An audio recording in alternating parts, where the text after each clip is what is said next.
नमस्कार। अनलाइन क्लासमा म गोविन्द पौड्यालको तर्फबाट यहाँबाट स्वागत छ। क्लास 11 को गभर्नमेन्ट एकाउन्टिङ अन्तर्गत जर्नल भाउचरसँग सम्बन्धित च्याप्टर हामी सक्यौं र त्यस लगतै हामी जर्नल भाउचरकै कन्सेप्टमा आधारित भएर यो बैंक क्यास बुक भन्ने अर्को च्याप्टर हामी स्टार्ट गर्दैछौं र यस च्याप्टरबाट एक्जाममा तपाईहरुलाई 5 मार्क्सको क्वेशन आउँछ। तसर्थ यो च्याप्टर पनि एक्जामको पोइन्ट अफ भ्यूबाट इम्पोर्टेन्ट नै मान्नुपर्छ।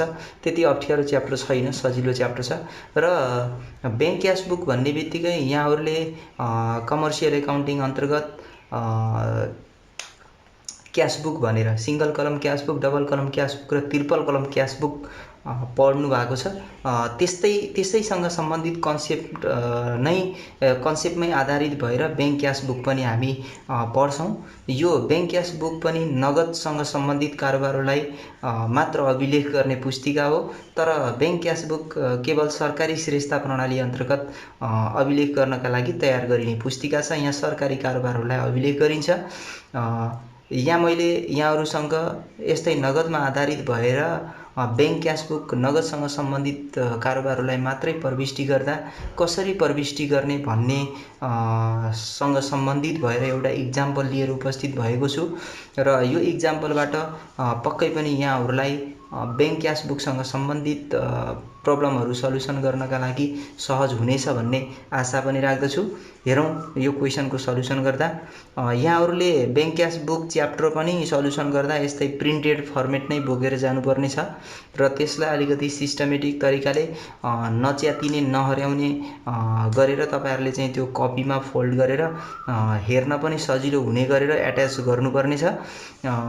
सबभन्दा सुरुमा त हामीलाई यहाँनिर the following information given to you हामीलाई इन्फर्मेसन दिएको छ रे। जस्तो भाद्र 1 मा भन्छ बैंक ब्यालेन्स अफ रुपीज 55,000 यो बैंक ब्यालेन्स दिएको रहेछ। यो फर्मेट मैले अब प्रिपेयर आफैले बनाएको भए पनि यहाँनिर क्याशको ब्यालेन्सहरु पनि दिएको हुन्छ। यदि क्याश ब्यालेन्सहरु छ भने पनि त्यसलाई पनि यहाँ समावेश गर्नुपर्छ। तर बैंक क्याश बुक भन्ने बित्तिकै बैंकले राख्ने क्याश बुक भनेका बैंकद्वारा नै गरिएका कारोबारहरु हुने हुनाले यहाँनिर बैंक ब्यालेन्समा मात्रै धेरैजसो वा यो बैंकको एकाउन्टमा मात्रै धेरैजसो लेखिन्छ। क्याशसँग सम्बन्धित कारोबारहरु एकदम रेयरै आउँछ हैन। तर तपाईहरुको जुन प्रिन्टेड फर्मेट लिएर जानुहुन्छ त्यसमा भने क्याश बुकको डीआर र सीआर ब्यालेन्सहरु पनि यहाँ एट्याच हुन्छ, अर्थात यहाँ इन्क्लुड गरिएको हुन्छ। एक कपीको स्पेस सानो हुँदा र मलाई आवश्यक पर्ने फर्मेट मात्रै लिएर उपस्थित भएको छु।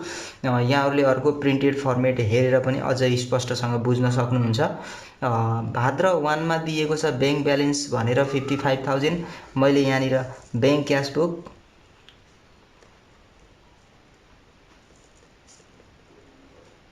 अब यहाँनिर भाद्र 1 मा तपाईको बैंक ब्यालेन्स दिएको छ। यो ओपनिङ ब्यालेन्स हो।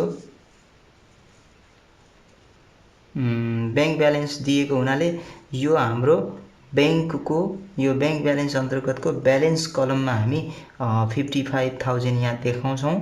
यसलाई अरु कहीं पनि देखाउनु पर्दैन। यो हाम्रो ओपनिङ ब्यालेन्स हो र यो बैंक क्याश बुक प्रिपेयर गर्ने बेलामा प्रत्येक ट्रान्ज्याक्सनहरुलाई यहाँ अभिलेख गर्दै हामी क्लोज गर्दै जान्छौं। त्यस्तै यो पहिलो डेट बैंक ब्यालेन्स भनेर ओपनिङ ब्यालेन्स भनेर जे दिए पनि तपाईहरुले चाहिँ यसलाई बैंकको ब्यालेन्स कलममा देखाउनुहुन्छ। अन्त यसलाई लेख्न जरुरी छैन। अब यो भन्दा पछिको छ भाद्र 3। यसमा के छ भने budget order release rupees 45,000 and bank order rupees 55,000 were received भनेको छ। यो बैंक अर्डर र के रे बजेट रिलिज र बैंक अर्डर चाहिँ रिसिभ भएको कुरा हो। तसर्थ यहाँनिर हामी bank order and budget release received भनेर हामी लेख्छौं हैन। अब यहाँहरुले के सम्झिनु होला भने बैंकको जुन ब्यालेन्स छ यो बैंक ब्यालेन्समा प्राप्ति भयो भने यदि रकम आयो भने त्यति बेला डिआर साइडमा हामी लेख्छौँ र रकम यदि गएको छ नेपाल राष्ट्र ब्याङ्क क्रेडिट साइडमा छ भने त्यति बेला क्रेडिट साइडमा लेख्नुपर्ने हुन्छ। अनि बजेट एक्सपेन्डिचरसँग सम्बन्धित केही छ भने त्यसलाई हामी यहाँ देखाउँछौँ। एडभान्ससँग गिभन र क्लियरेन्ससँग सम्बन्धित छ भने त्यसलाई यहाँ डिआर र सिआरमा देखाउँछौँ र जो बजेट एक्सपेन्डिचरमा पनि पर्दैन र एडभान्सभित्र पर्दैन तिनीहरूलाई मिसिलिनियस विविधभित्र यहाँनिर हामी देखाउनुपर्छ। यहाँनिर bank order and budget order received भनेको छ, कति प्राप्त भयो त यो चाहिँ विचार गर्नुपर्छ। जस्तो हामीले जर्नल भाउचर रिलिजसँग सम्बन्धित जर्नल भाउचर प्रिपेयर गर्ने बेलामा पनि यो नेपाल राष्ट्र ब्याङ्कले प्राप्त गरेको हुनाले हामी डिआर नेपाल राष्ट्र ब्याङ्क भनेर लेख्नुपर्छ भनेको थियौँ र त्यसरी लेख्ने बेलामा यो ब्याङ्क अर्डर भनेर जति दिएको हुन्छ त्यसलाई नै हामी नेपाल राष्ट्र ब्याङ्कमा लेख्नुपर्छ भनेका छौँ। तसर्थ मैले यहाँहरूलाई स्पष्ट पार्न के खोजेँ भने यो ट्रान्ज्याक्सनको जर्नल भाउचर प्रिपेयर गर्ने बेलामा डिआर नेपाल राष्ट्र ब्याङ्क लेख्नुहुन्छ 55,000 अनि सिआर साइडमा बजेट रिलिज भनेर 45,000 लेख्नुहुन्छ। 10,000 अझै पुगेन, जता पुग्दैन त्यतातिर रिभल्भिङ फन्ड भनेर 10,000 लेख्नुहुन्छ। यस्तो जर्नल भाउचर बन्ने हुनाले अब डेबिटमा नेपाल राष्ट्र ब्याङ्क छ भने यहाँ पनि डेबिटमा तपाईहरुले 55,000 रुपैयाँ नेपाल राष्ट्र ब्याङ्कमा प्राप्त भयो भनेर डेबिट गर्नुहुन्छ। अघिसम्म हाम्रो ब्यालेन्स 55,000 थियो, अहिले फेरि 55,000 प्राप्ति भयो भने यो डेबिट र यो ब्यालेन्स दुईवटा जोडेर हाम्रो 1,10,000 ब्यालेन्स हुन्छ। अब यो ब्याङ्क ब्यालेन्स भनेको ब्यालेन्स कलममा मात्रै लेख्थ्यौँ, तर यो ट्रान्ज्याक्सन के छ भने एउटा ठाउँमा डेबिट इम्प्याक्ट पर्नुपर्छ भने अर्को ठाउँमा क्रेडिट साइडमा पनि इम्प्याक्ट पर्ने गरेर दोहोरो लेखा प्रणालीको सिद्धान्त अवलम्बन गर्दै यसलाई अभिलेख गर्नुपर्ने हुन्छ। यो 55,000 ब्याङ्क अर्डर र बजेट रिलिज हो। यो हामी एउटा त ब्याङ्क ब्यालेन्स प्राप्ति भयो भनेर यहाँ ब्यालेन्समा जोड्यौँ।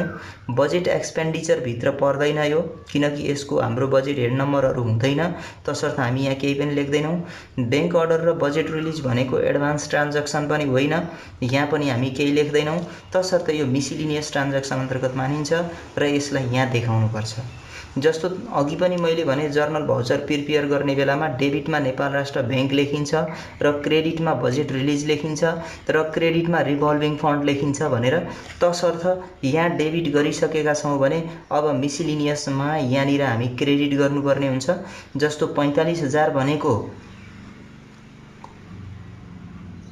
यो बजेट रिलिज हो हैन, अनि त्यसपछि जुन 10,000 छ त्यो भनेको रिभल्भिङ फन्ड हो। यहाँहरूलाई स्पष्ट होस् भनेर मात्रै लेखेको हो, अक्षर त चिनिँदै छैन होला, तर पनि मैले फेरि स्पष्ट गराएँ यहाँहरूलाई। यहाँ डेबिट साइडमा लेखिसकेको हुनाले यहाँ हामी क्रेडिट गरेका हौँ। यदि यहाँ क्रेडिट हुन्थ्यो भने यो साइडमा कहीँ डेबिट गर्नु पर्थ्यो र यसरी हामी दोस्रो ट्रान्ज्याक्सन कम्प्लिट गऱ्यौँ र दोस्रो ट्रान्ज्याक्सन कम्प्लिट गरेपछि पनि यसरी हामी अन्डरलाइन गरेर यसलाई क्लोज गर्छौँ। त्यस्तै हामी अर्को डेटमा पुग्यौँ, भाद्र 4। अब यो issue a cheque of ₹500 for the establishment of petty cash fund भनेको छ। पेटी क्यास फन्ड इस्टाब्लिसमेन्ट गर्नका लागि चेक जारी गरियो। यहाँनिर हामी cheque issued for establishment of petty cash fund भनेर हामी लेख्यौँ। अब यहाँ क्वेसनै सार्नु त्यसरी बुझ्नुहोस्, पर्टिकुलर भनेर लेखेका छौँ, विवरण हो, यहाँ क्वेसनै सार्दा पनि हुन्छ, एमाउन्ट सहित सार्दा पनि केही फरक पर्दैन। अब सकेसम्म यहाँ छोटो बनाएर लेख्ने प्रयास गरेँ मैले। अब यहाँ के छ भने पेटी क्यास फन्ड जुन सानातिना कारोबारहरू हुन्छन् त्यस्ता सानातिना कारोबारहरूलाई नियमित भुक्तानी गर्न सजिलो होस् भनेर नेपाल राष्ट्र ब्याङ्कबाट पैसा निकालेर अनि अलग्गै राखिएको कोष हो हैन। अब यसरी नेपाल राष्ट्र ब्याङ्कबाट पैसा निकालिन्छ भने त पैसा कहाँ जाने भयो? पेटी क्यास फन्डमा जान्छ। तसर्थ हामी यसको जर्नल भाउचर बनाउँदा डिआर पेटी क्यास फन्ड लेख्छौँ, सिआरमा नेपाल राष्ट्र ब्याङ्क लेख्छौँ। नेपाल राष्ट्र ब्याङ्क सिआर साइडमा जान्छ भने यहाँ पनि हामी ब्याङ्क ब्यालेन्समा 500 रुपैयाँ क्रेडिट साइडमा देखाउनुपर्छ। अघि के गरेका थियौँ भने यो 55,000 ब्यालेन्स थियो हाम्रो, अब सँगसँगै डेबिटमा प्राप्ति भयो, तसर्थ हाम्रो ब्यालेन्स 1,10,000 भएको थियो। तर अब के भइदियो भने चेक इस्यु गर्दैछ वा पैसा दिँदैछ भने त्यति बेला हाम्रो अब बैंक ब्यालेन्स 500 ले घट्छ र त्यसो हुँदा 1,09,500 हुन्छ। अब पेटी क्यास फन्ड भनेको एक्सपेन्डिचर अन्तर्गत पर्दैन हैन, एडभान्स ट्रान्ज्याक्सन पनि होइन, तसर्थ यसलाई हामी मिसिलिनियसको यहाँ क्रेडिट गरिसक्यौं भने यहाँ डेबिटमा देखाउनुपर्छ 500 लाई। त्यसैगरी अर्को ट्रान्ज्याक्सन हाम्रो भाद्र 5 मा छ। यो 5 मा के छ भने चेक इस्यु गरिएको छ फर्निचर पर्चेजको लागि। issued a check for purchase of furniture। अब फर्निचर पर्चेज गरियो भने फर्निचर प्राप्त हुन्छ, डिआरबी फर्निचर लेख्छौं, क्रेडिटमा हामी नेपाल राष्ट्र बैंक लेख्छौं। तसर्थ यहाँ पनि के हुन्छ भने क्रेडिट साइडमा नेपाल राष्ट्र बैंक भनेर 4500 देखाउनु पर्छ। जस्तो हामी अहिले हाम्रो ब्यालेन्स कति छ भने 1,09,500 छ। 4500 को फर्निचर किन्यौं भने अब हाम्रो ब्यालेन्स घट्छ र यसो हुँदा 1,05,000 रहन्छ। अब फर्निचर भनेको बजेट एक्सपेन्डिचर अन्तर्गत पर्छ। फर्निचर बजेट एक्सपेन्डिचरमा पर्छ भने यहाँनिर हामी बजेट एक्सपेन्डिचर भन्ने हेडिङमा 4500 को फर्निचर किन्यौं। फर्निचरको कोड नम्बर पनि लेख्नु पर्यो 29311 र त्यसपछि यो इस्यु गरिएको जुन फर्निचर पर्चेजको लागि इस्यु गरेको यो कुरा चाहिँ एडभान्ससँग सम्बन्धित छैन। अब एउटा हामी क्रेडिटमा लेख्यौं, अर्को हामी डेबिटमा लेख्यौं, किन भन्दा बजेट एक्सपेन्डिचर भन्ने डेबिट हो, तसर्थ यतातिर केही पनि लेख्न जरुरी छैन। अब अर्को ट्रान्ज्याक्सन हाम्रो भाद्र 6 मा छ। भाद्र 6 मा यो ट्रान्ज्याक्सन के छ भने स्यालेरी डिस्ट्रिब्युसनको लागि चेक इस्यु गरियो आफ्टर डिडक्टिङ प्रोभिडेन्ट फन्ड भनेको छ र त्यसरी चेक इस्यु गर्दा 18,000 को चेक इस्यु गरिएको रहेछ। अब हामीले यहाँनिर लेख्दाखेरि issue a cheque for salary distribution भनेर लेख्यौं।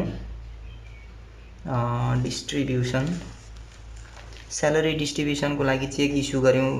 अब के ख्याल गर्नु पर्यो भने 18,000 को चेक इस्यु गर्यौं, हामीले स्यालेरी दिँदैछौं भने त यहाँ पनि के हुनुपर्छ नेपाल राष्ट्र बैंक क्रेडिटमै हुनुपर्छ। अब अघिसम्म हाम्रो ब्यालेन्स कति थियो भने 1,05,000 थियो। यो 1,05,000 माइनस तपाईको 18,000 हुनु पर्यो। यसो गर्दा 87,000 हाम्रो ब्यालेन्स रहन्छ। अनि स्यालेरी डिस्ट्रिब्युसन गरिएको कुरा स्यालेरी भनेको बजेट एक्सपेन्डिचर नै हो, तसर्थ यहाँनिर बजेट एक्सपेन्डिचरमा 2111 अनि स्यालेरी कति छ त यो ख्याल गर्नु पर्यो। जस्तो 18,000 हाम्रो स्यालेरी डिस्ट्रिब्युसन गरियो आफ्टर डिडक्टिङ 4,000 प्रोभिडेन्ट फन्ड भनेपछि 18,000 र यो 4,000 जोडेर हाम्रो टोटल स्यालेरी कति रहेछ भन्दा 22,000 रहेछ। 22,000 स्यालेरीबाट 4,000 डिडक्सन गरेर प्रोभिडेन्ट फन्ड भनेर डिडक्सन गरियो र 18,000 मात्रै वितरण गरियो भन्नुको अर्थ हाम्रो स्यालेरी भनेको यहाँनिर 22,000 देखाउनु पर्यो। अब के भइदियो भने क्रेडिट साइडमा हाम्रो 18,000 घट्यो र डेबिटमा देखाउँदा हामी 22,000 देखायौं। अब यहाँनिर यो प्रोभिडेन्ट फन्ड भन्ने जुन 4,000 छ त्यो अझै क्रेडिट साइडमा नपुगेको हुनाले 4,000 हामी क्रेडिटेड गर्नुपर्छ। अब प्रोभिडेन्ट फन्ड भनेको बजेट एक्सपेन्डिचर पनि होइन, एडभान्स पनि होइन, यसलाई मिसिलिनियसमा देखाउनुपर्छ र क्रेडिट साइडमा नपुगेको हुनाले क्रेडिट साइडमा हामी 4,000 लाई यहाँनिर प्रोभिडेन्ट फन्ड पीएफ भनेर प्रोभिडेन्ट फन्ड पनि यसरी देखाउँछौं हामी। ल यो ट्रान्ज्याक्सन पनि हाम्रो यसरी सकिन्छ। तर क्वेशनमा लगतै के सोधेको छ भने and deducted amount of provident fund deposited to concern office भनेको छ। अघि जुन 4,000 डिडक्सन गरिएको थियो यो डिडक्सन गरिएको अमाउन्ट चाहिँ सम्बन्धित अफिसमा डिपोजिट गरियो भन्यो। भन्नुको अर्थ त्यो 4,000 पनि नेपाल राष्ट्र बैंकबाट झिकेर अर्को अफिसमा बुझाइएको छ। तसर्थ यहाँ पनि के हुन्छ भने यो भाद्र 6 कै ट्रान्ज्याक्सन हो। भाद्र 6 मा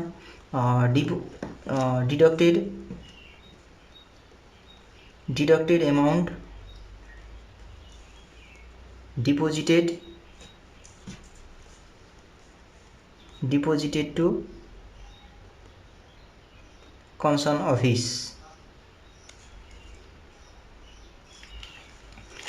यो लेख्यौँ हामी।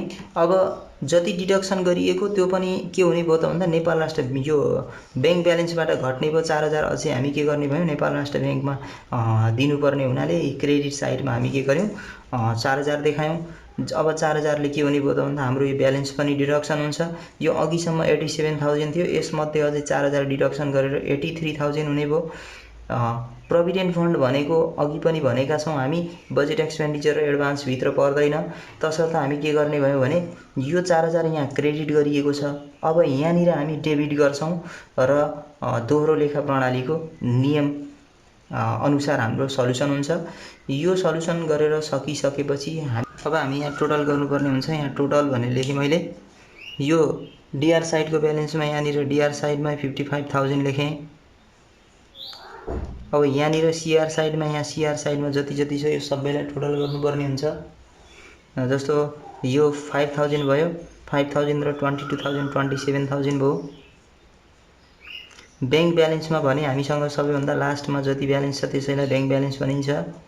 अब यो हामी केही गर्नु परेन। बजेट एक्सपेन्डिचरमा यो टोटल गर्नु पर्यो, 26,500 हुन्छ। एडभान्सहरूको केसै छैन, यहाँ हामी केही लेख्नु पर्दैन। डिआर साइडमा हाम्रो यहाँ 4500 छ र सिआर साइडमा हाम्रो यो 55 र 4 भने 59,000। यसरी हामी ब्याङ्क क्यास बुक प्रिपेयर गर्छौँ र ब्याङ्क क्यास बुकको यो अलि यहाँहरूलाई अलि सजिलो होस् भनेर म सजिलो किसिमको क्वेसन लिएर उपस्थित भएको थिएँ। यस्तै एडभान्सहरूको केसमा अलिकति अप्ठ्यारो हुनसक्छ। तसर्थ योभन्दा पछिल्लो भिडियोहरू म राख्ने नै छु। अर्को क्लासमा गर्ने भिडियोहरू यहाँहरूले हेर्न नभुल्नुहोला। तबसम्मका लागि यहाँहरूसँगबाट बिदा हुन्छु। हस्त नमस्ते।